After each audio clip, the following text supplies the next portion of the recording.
And the people in the arena are fighting it out, victory or defeat, marred by dust and sweat and blood. By TR's framing, it's you have a choice, people. Do you want to fight it out or sit it out? And I just think there's this missing thing. Welcome to Good Citizen, a podcast from the Theodore Roosevelt Presidential Library. I'm Ted Roosevelt. Today's episode with Matt Barzun provides a number of unexpected insights. We discuss how markings on the dollar bill and graffiti in a rest stop can provide lessons on leadership, and how his record collection served as a tool for diplomacy. Matthew is the founder of Tortoise Media and the author of the book, The Power of Giving Away Power. He served as the U.S. ambassador to Sweden and later to the United Kingdom under President Obama. And, interestingly, he has a bone to pick with Theodore Roosevelt. It's a really expansive conversation that I'm eager for you to hear.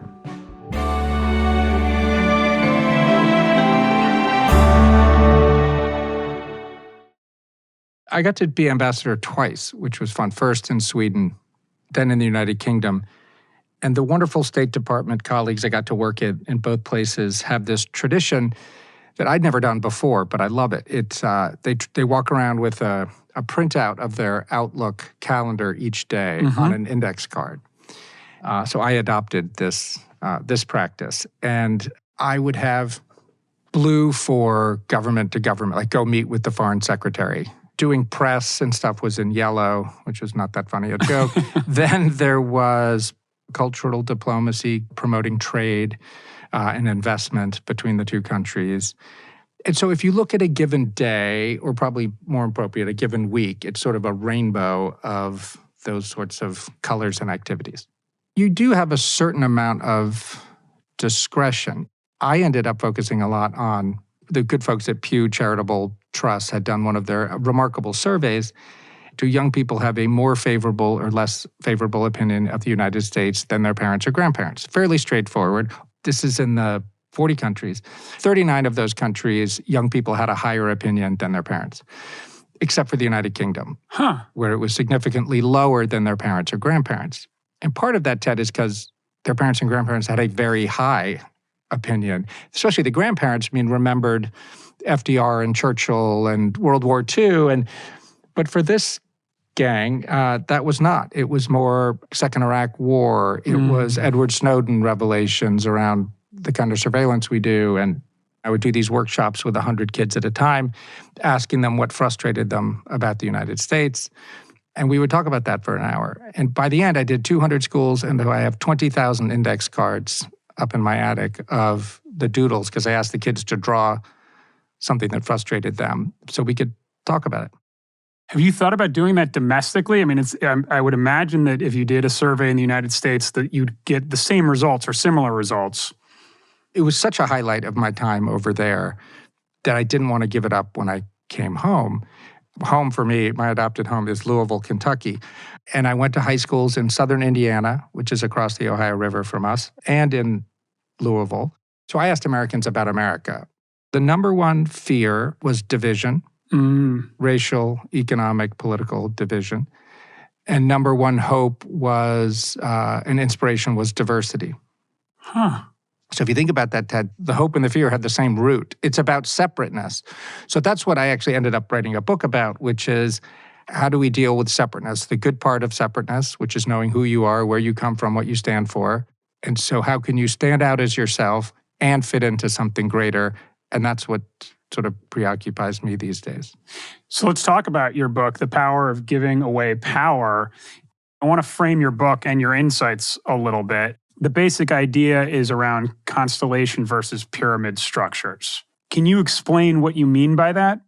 So when I was working on it, I knew I wanted it to be about the good things that happen if you can come up with systems where people can stand out and fit in at the same time and not be forced into one extreme, which is stand out and be all alone, or fit in and sacrifice yourself in the process. Like, why can't we do both? The pyramid to me is, think of pyramid scheme, up or down, in or out, ranking, rating, sorting, sifting, winning, losing, sort of this binary, very hierarchical, very top down, and counterintuitively, very bottom up. Think about CEOs who sort of get the memo that top-down is out of fashion. And they say, oh, great, we're going to do a bottom-up fill in the blank, which sounds like the opposite, but it's the same shape. You're asking every member of your team to think of themselves as above or below somebody else. So you're reinforcing this pyramid hierarchy thing. And then I was sitting there in Chicago, strangely, looking at a $1 bill, which has a pyramid on the back of it. So it's two sides of the U.S. seal. On the front of the seal, there's the eagle, famously, and then there's that great motto, right? E pluribus unum, from many one. And then there's a strange shape, and it's the constellation, the radiant constellation. It's supposed to represent how we could be 13 separate colonies, choosing to be stronger together than they could be apart. We've lost sight of it, how central it was to them as an image to guide us on how we can stand out and fit in, how we can be free through and with one another, what it means for a citizen to be separate but connected. And it's just like, hey, it's a really good image, right? There's rooms for new stars. There's rooms for new configurations among existing stars. So that's sort of what the book's about. People that are attached to the pyramid structure, that are used to the pyramid structure, there may be a concern of like, well, if we give up the pyramid structure, you have this flat structure, this sort of amorphous structure, and we give away all efficiency and all effectiveness of the organization. How do you respond to that as sort of a knee-jerk response to the constellation versus pyramid structure? I think you're exactly right, because the pyramid is order. It is a kind of order. It is not the only kind of order. So when you get out of it, some people think, oh, is this anarchy? Or they think it's like communism or something, like one giant group hug. It's not that either. You know, the largest commercial enterprise in the world is structured like this. And I tell that story, and it's Visa, 13 trillion transactions a year. It is not a top-down culture. It is not anarchy. It is not communism. It is a constellation of small, medium, and big financial entities working with each other. The largest knowledge transfer engine in the history of the world, Wikipedia, is a great one. And I love that story because Jimmy Wales, back in the day, took on the oldest company in the world, which was Encyclopedia Britannica, and the richest company in the world, which was Microsoft. Both of them were duking it out for the much coveted encyclopedia space, and neither of them won. We all did with Wikipedia. And it has mistakes, but those mistakes fix themselves. And Britannica had plenty of mistakes too. They just wouldn't reprint the whole bookshelf every time they found one.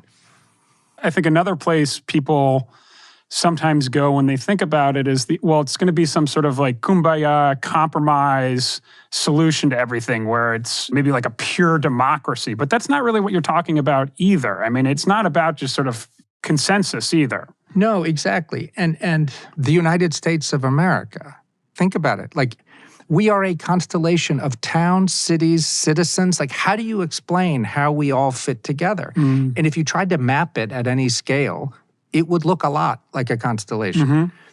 What I love to reflect on is declaring independence was the easy part.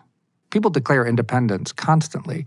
What we figured out, not how to be independent, we figured out how to be interdependent within the colonies, within the cities, how to be free with each other. That's much harder. That's the thing that very few people have accomplished, that as imperfect as our country is, it is remarkable what we have set out to try to do and that we keep trying to improve to make a more perfect union. That's what we really, I think, ought to be celebrating. We got free from something. We began a journey to figure out and constantly refigure out how to be free with each other. So how do you think about globalization through the 90s, through the early aughts, and now we're seeing a fairly strong backlash against some of that interdependence? How wide is the aperture when you think about interdependence? Constellations are about, they embrace tension and they make it constructive. Compromise and everyone agreeing isn't the point. So the real thing is how you deal with difference, right? So if I had to categorize it, you've got people who want to dismiss difference. You've got people who want to demonize difference. Dismissing and demonizing are really unhelpful modes to be in. And so the real thing in the constellation thing in our country at its best is dealing with it, working through it. If you think about evolutionary biology, if you think about innovation in the business context, every new improvement in our lives comes from difference. Mm-hmm. We constantly have to make new difference and then integrate it in, and then find new difference and integrate it in. That is a really healthy pattern. And tension and difference are critical to it. I mean, at the rallies I would go to, you'd see two signs that I know why people wrote them, but they're deeply unhelpful, I think. One is what unites us is greater than what divides us. Mm-hmm. It's like, I don't know that that's true. But that's okay, because what our differences, we should not be scared of them. We should not dismiss them. They are incredibly powerful. Deal with them.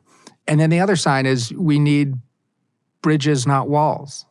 And the people who carry those signs go back to their houses, which, guess what? Have 4 walls.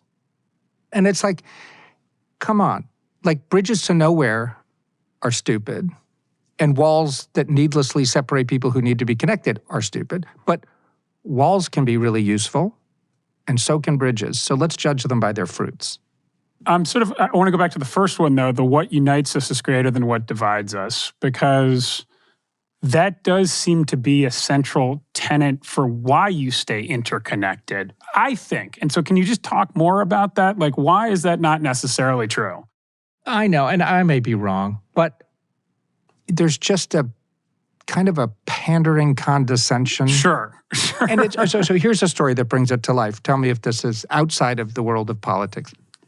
I am mindful that you are dialing in from New York City. So I'm really from Boston, Massachusetts. Now, there is a public bathroom on I-95 between New York and Boston in Connecticut. And on the wall, on the mirror, someone had scrawled in like a big ballpoint pen, Yankees suck.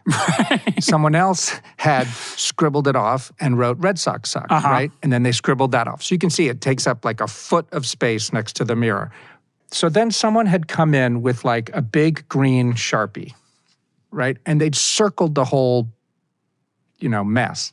And they'd written in their Sharpie, and we all love baseball. So Mr. Green, I assumed it was a Mr. Green Sharpie is onto something, but not really. Mr. Green Sharpie is basically saying, hey, what unites us is greater than what divides us. And I didn't go back, but my suspicion is his intervention with We All Heart Baseball didn't solve anything. And in fact, there's probably additional Bic pen commentary on what Mr. Green Sharpie can do with his pen. Here's what I think is misunderstood. It is condescending about the rivalry and the difference and the animosity that exists between Red Sox and Yankees fans. And if you minimize that or sweep it under the carpet, you don't really understand baseball. You don't understand what's going on there. You're trying to be above it all. So here's what I think. If I had my choice, I would bring in a purple Sharpie. I would circle the same discussion. And I would not make a statement. I would ask a question. And the question I would ask is this, and apologies for people who aren't baseball fans. I would say, should the American League, of which the Red Sox and Yankees are both part, should the American League eliminate the designated hitter rule? ? Now, that's sort of a geeky rules-based question. But it would be interesting to be like, I don't know, maybe. And you could find Red Sox and Yankees fans thinking you should keep the designated hitter. You'd find others thinking you should eliminate it. The point is, if you could get people engaged in spirited discussion around mending and amending rules of a game they love, that would be a really good thing.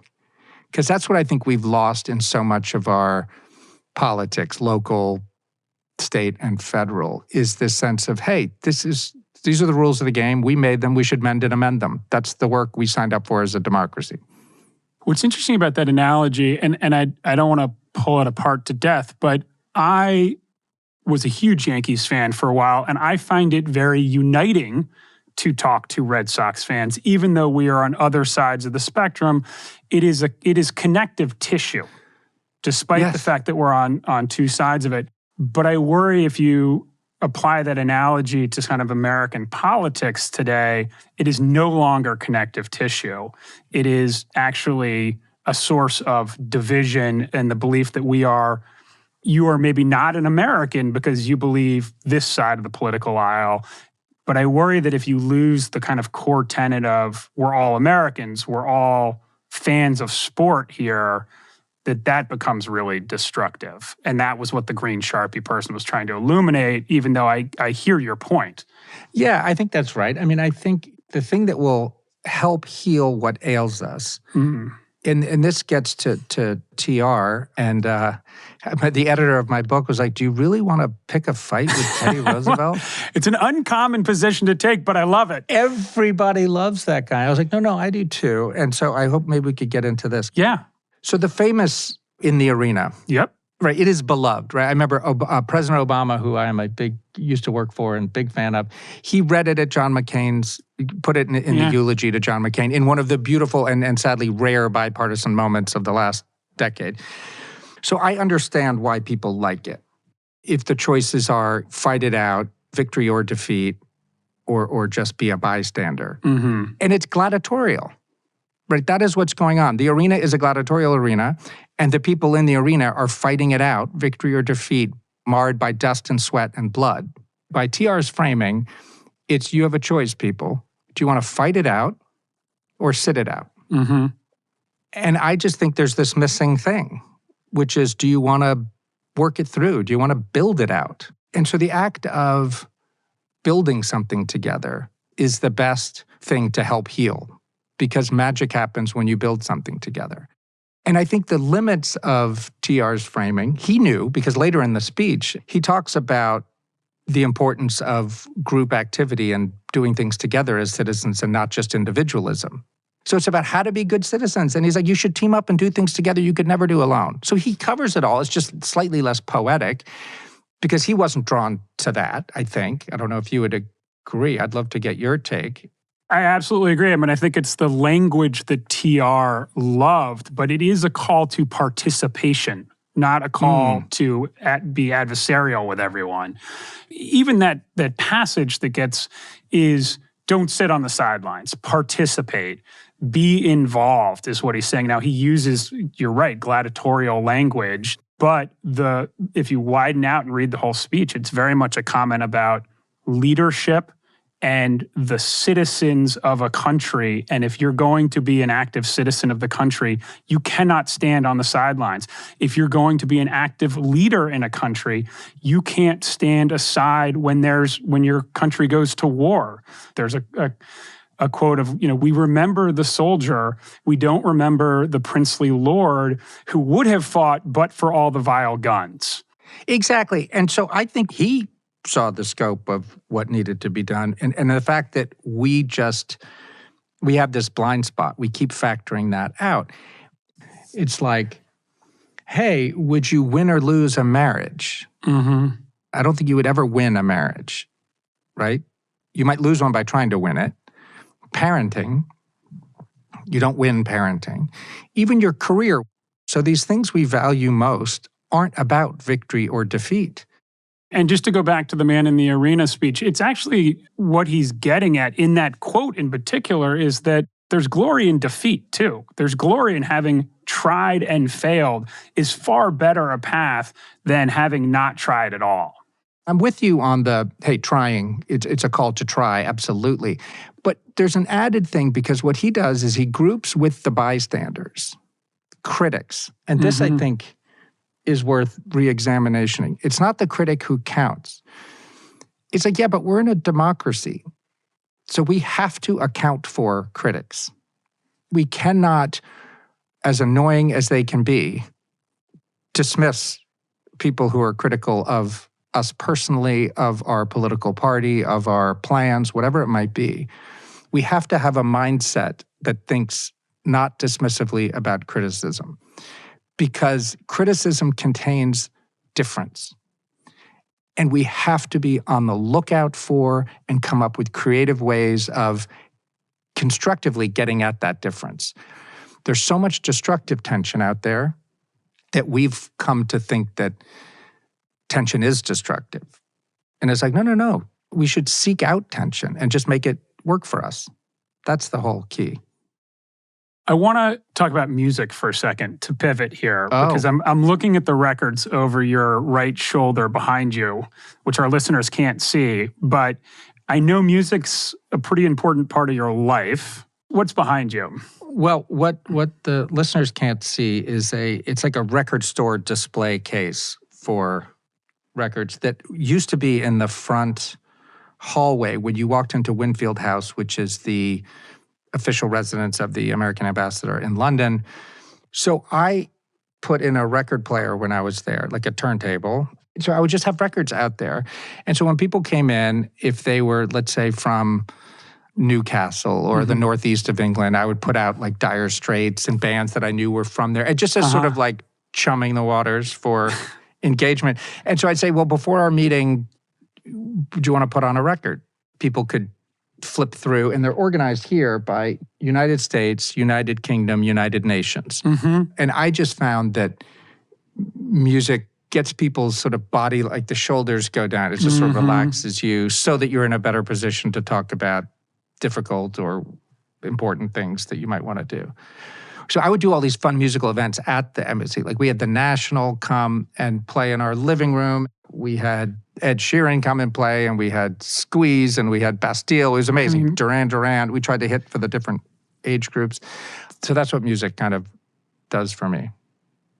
It's so fun. And we talked to Dan Levitin on this podcast about this, who's a neuroscientist who studied the power of music. And one of the things that he brought up was that music has actually been a part of diplomacy for at least probably since humanity, but certainly in the modern era. You had sort of Louis Armstrong and the jazz ambassadors, and the Berlin Philharmonic went to Japan, and all these instances where music did exactly what you just described. It sort of created this connective tissue across cultures. And I'm curious how much of that was sort of, you thought about this very scientifically, or you were just like, I like music, I think other people like music, let's put it into the room and see what happens.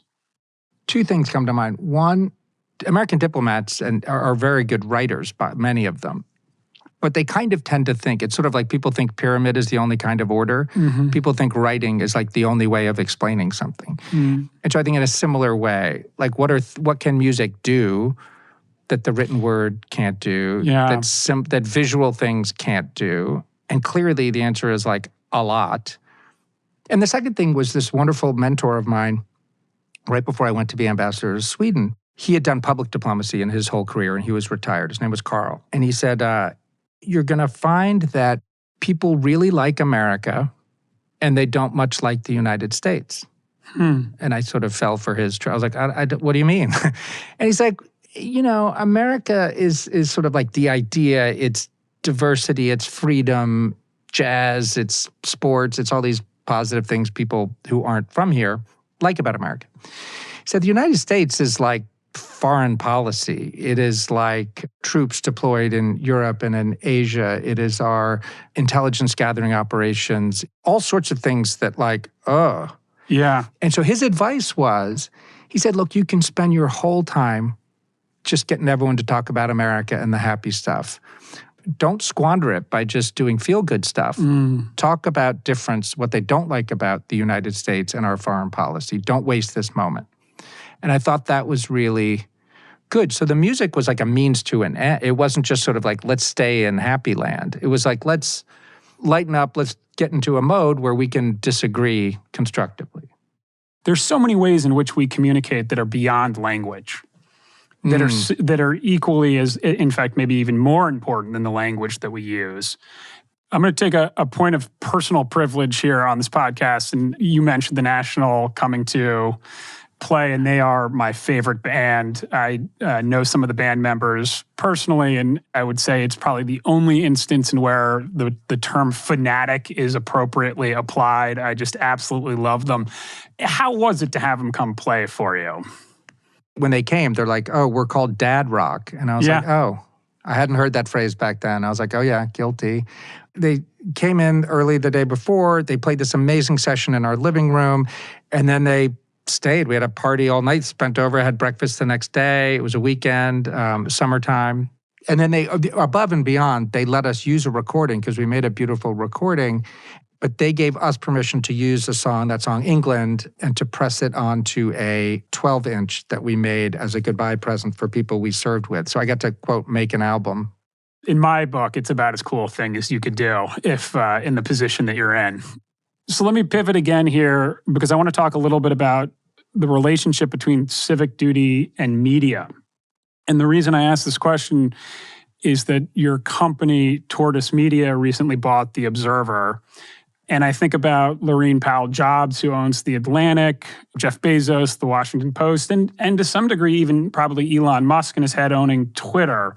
These are really difficult businesses. You know, I think The Washington Post is losing like $50 million a year. It's tough to turn them around. I don't want to speak for them, but I think their motivation, at least in part, is this idea that media plays a very important civic role. Yeah, I mean, it's this amazing brand, 1791, Sunday only. It's always been a Sunday newspaper. Two of my favorite quotations from studying the history of it. The first was that George Orwell, who famously used to write for it, he was asked to summarize what it stood for. And he said, "The Observer is the enemy of nonsense." And you look around, right? There is nonsense all around. So I love the enemy of nonsense. Living up to that tagline is meaningful and worthwhile work. The second was David Astor, who's this great sort of Anglo-American family, and he owned and edited it in the 40s, 50s, 60s. And he had this great line. He said, "Journalism is too important to be left to journalists alone." And so back then, he had Anna Freud in psychotherapy contribute. He had business leaders write things, tried to bring in voices and perspectives. And that's what I think media, certainly the part that I'm trying to do in it, can shift perspectives and mindsets. And that is the most powerful way to help mend what's frayed and broken. I agree with you that there's a deep thirst for that type of information right now. And it seems to be coupled with a deep distrust for anybody that's producing that information right now. Well, there's a wonderful story. I've gotten to know Ken Burns a little bit, talk about an American treasure. And I'm a big fan. He knows this, right? He's done Muhammad Ali. He's doing the American Revolution now, Civil War, baseball, Brooklyn Bridge, blah, blah, blah. Jazz, right. So like amazing. I think I've seen Vietnam. Probably should say the Roosevelts. The Roosevelts, right? And I got to ask him a question. And I said, "What's your secret for not ever talk down to your audience? You never pander to your audience. You don't sort of suck up or talk down." And he said, "I never want to sound like a math teacher. Math teachers tell you what you need to know. And I tell my team, we can never sound like a math teacher." He said, "That is not what I think my job is." He said, "My team and I are explorers. And we're just sharing what we've learned on the journey. We're not above you. We're not below you. We're not talking up, talking down." And then the second thing he said was in the editing booth where all these important decisions get made. There'll be lots on the cutting room floor, and make those cuts knowing that it is always more complicated than you possibly know. And I think those are great. Don't be a math teacher and tell people what they know, and acknowledge that there's more nuance and complexity than you know from where you sit. Thinking of yourself as an explorer who is acknowledging complexity that is lost on you. If we brought that mindset to every encounter, then I think that just increases the odds of making things together and building things together. That's just a good stance. We ask everybody on this podcast, what is it to be a good citizen? It has to do with the word also. When I was at the State Department in Sweden, learning about the State Department culture and the role of diplomacy and trying to learn from all these wonderful people, what I would do is I'd get up on the whiteboard and in all caps, I would write also. And I would say, everyone here is really good at arguing. We're good at lecturing. We're good at strategizing, and we're good at organizing. And those are all important, right? They're all kind of pyramid-y kind of things. And I said, so I don't want you to give those up. Good for you. Good for us. And then I write the word also in lowercase. And I was like, I would like us to take a journey of trying to get good at these other things that also spell also. And it is asking other people about their hopes and fears. That's the A. Linking them to your own hopes and fears. That's the L. Serving in whatever way, that overlap you can find between them. And then open up, be vulnerable, And so in that context, if you think about asking, linking, serving, and open up, those are kind of acts of giving away power. Like you're not pretending you know everything. It's a mindset, it's a body language, it's a set of language. It's kind of small and I hoped memorable because it's spelled also. So that's how I think about a good citizen should be asking their other citizens about what they hope and fear, linking it to their own sense of hopes and fear, being fine with the fact that there'll be lots of things that don't overlap and lots of things you don't agree on. That's fine. Find the areas where you do, work on those, serve it, and open up and be open to changing your mind. Be opening to change others' minds by working through and serving that overlap. That's how I think about it.